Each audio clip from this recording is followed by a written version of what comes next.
अक्सर ऐसा होता है ना कि हम अपनी ही जिंदगी की भाग दौड़ में कहीं फंस कर रह जाते हैं। I can if I want to नाम की ये किताब ठीक इसी उलझन को सुलझाने का एक रास्ता दिखाती है।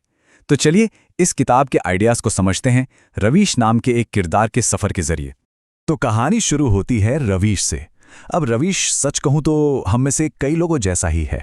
मतलब अपनी रोजमर्रा की जिंदगी में इतना उलझा हुआ, इतना बिजी कि उसे लगता है कि उसके पास सांस लेने की भी फुर्सत नहीं है। तो जाहिर है जब उसकी एक दोस्त उसे एक किताब पकड़ाती है तो उसका पहला रिएक्शन क्या होता है? यही, अरे यार मैं अपनी जिंदगी में पहले ही इतना कुछ कर रहा हूं, किताबें पढ़ने का टाइम कहाँ है? तो ये है रवीश की कहानी। मतलब एक ऐसे इंसान का स्ट्रगल जो अपनी ही उलझनों में बुरी तरह फंस चुका है, और हम देखेंगे कि कैसे एक किताब उसकी जिंदगी में एक बड़ा बदलाव लेकर आती है। तो रवीश का ये जो पूरा बदलाव है ना, वो इन 4 स्टेप्स में होता है।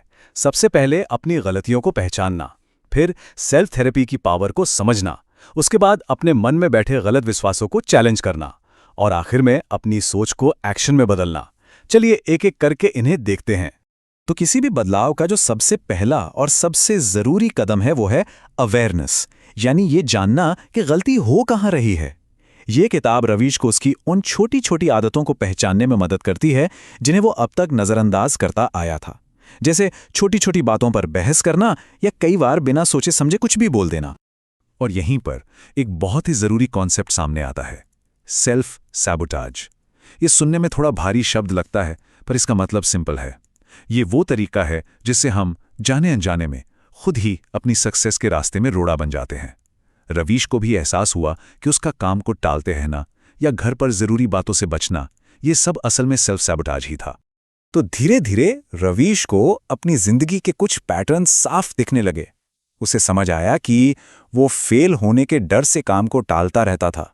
वो मुश्किल बातचीत से इसलिए बचता था क्योंकि उसे झगड़े से डर लगता था, और वो लगातार हर वक्त खुद को दूसरों से कंपेयर करता रहता था। यहां तक कि उसके ज्यादातर फैसले इस बात पर टिके होते थे कि लोग क्या सोचेंगे, ना कि इस पर कि वो खुद क्या चाहता है। अच्छा, अब सिर्फ गलतियों को पहचान लेना तो काफी नहीं है ना? असली काम तो उन्हें ठीक करने का है। और यहीं पर किताब एक बहुत पावरफुल टूल सामने रखती है, सेल्फ थेरेपी। मतलब अपने मेंटल स्टेट को, अपनी सोच और इमोशंस को खुद कंट्रोल करने की कला। तो किताब इसके लिए एक बहुत ही सिंपल 2 स्टेप का फॉर्मूला देती है। स्टेप 1, अपने इमोशंस को अपनाएं। उन्हें दबाने की कोशिश मत करिए, उन्हें महसूस कीजिए। और स्टेप 2, अपनी सोच को एक नया मोड़ दें, यानी नेगेटिव विचारों को पॉजिटिव तरीके से देखना सीखें। तो ये जो पहला स्टेप है, इमोशंस को अपनाना, इसका मतलब क्या है? इसका मतलब यह है कि रवीश ने सीखा कि अपने गुस्से या उदासी से लड़ने की जरूरत नहीं है। इसके बजाय उसने खुद से पूछना शुरू किया, ठीक है, मैं इस वक्त ऐसा क्यों महसूस कर रहा हूं? और कमाल की बात यह थी कि जैसे ही वो ऐसा करता, वो इमोशन धीरे धीरे खुद ही शांत हो जाता था। और फिर आता है स्टेप 2, अपनी सोच को रीफ्रेम करना। और यहीं पर असली गेम चेंज होता है। देखिए, जहां रवीश पहले सोचता था मैं कभी सफल नहीं हो सकता, अब वो सोचने लगा ये गलती मुझे कुछ नया सिखाने के लिए हुई है। सोचिए कितना बड़ा फर्क है। एक सोच इंसान को वहीं रोक देती है और दूसरी उसे आगे बढ़ने की हिम्मत देती है। अब देखिए, हमारी जो सोच होती है ना, वो हवा में नहीं बनती, वो हमारे मन में गहरी जड़ें जमाए कुछ विश्वासों से निकलती है। रवीश को भी ये एहसास हुआ कि उसके सारे नेगेटिव विचार असल में एक झूठे विश्वास से आ रहे थे। एक ऐसा विश्वास जो उसे अपनी पूरी क्षमता तक पहुंचने ही नहीं दे रहा था। और वो गलत विश्वास क्या था? वो था, मैं हमेशा दूसरों से कम हूं। बस यही एक एहसास कि वो किसी के बराबर नहीं है, काफी नहीं है। ये एहसास उसके हर फैसले पर, हर मौके पर और हर चुनौती पर हावी रहता था। तो सवाल ये है कि ऐसे गहरे बैठे विश्वास को तोड़ा कैसे जाए? किताब इसका भी एक फॉर्मूला देती है। पहला, अपने उस नेगेटिव विश्वास को पहचानिए।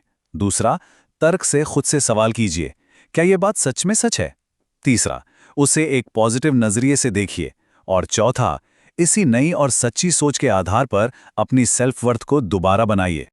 और इन सब में जो सबसे पावरफुल सवाल है वो ये है, रवीश ने खुद से बस इतना पूछा, ये जो मेरा विश्वास है, क्या ये एक फैक्ट है, एक सच्चाई है, या ये सिर्फ मेरे डर से पैदा हुआ एक एहसास है? यकीन मानिए, ये एक सवाल डर और हकीकत के बीच की दीवार को गिरा देता है। ठीक है, तो अब तक सोच बदल गई, विश्वास बदल गए, ये एक बहुत बड़ी जीत है।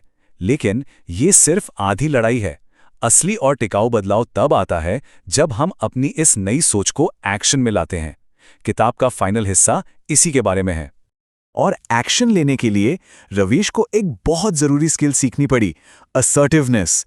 इसका सीधा सा मतलब है अपनी जरूरतों, अपने विचारों और अपनी सीमाओं को साफ-साफ और इज्जत के साथ सामने रखना, बिना किसी डर के और बिना किसी गुस्से के।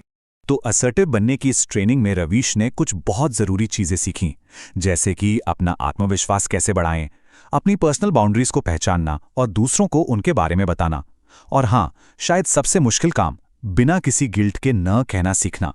ये सारी चीजें मजबूत और सम्मानजनक रिश्ते बनाने के लिए बेहद जरूरी हैं। तो किताब का जो सबसे बड़ा और आखिरी सबक है वो यही है कि सच्चा बदलाव सिर्फ चीज़ों को समझने या सोचने से नहीं आता, उसके लिए एक्शन लेना पड़ता है, कदम उठाने पड़ते हैं।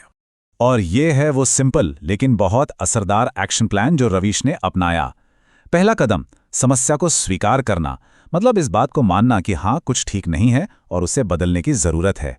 दूसरा, बड़े लक्ष्यों को छोटे छोटे रोज़ किए जा सकने वाले कामों में तोड़ना, जैसे रोज बस 15 मिनट एक्सरसाइज करने का लक्ष्य बनाना। और तीसरा और सबसे अहम, अपने डर का सामना करना, जानबूझकर अपने कंफर्ट जोन से बाहर निकलना और छोटे छोटे रिस्क लेना। तो रवीश की कहानी बस एक ही बात साबित करती है कि बदलाव मुश्किल हो सकता है लेकिन नामुमकिन नहीं है। अगर हम ठान लें तो हम बदल सकते हैं। तो अब सवाल सिर्फ एक ही बचता है, बदलाव की ओर किसी का भी पहला कदम क्या होगा।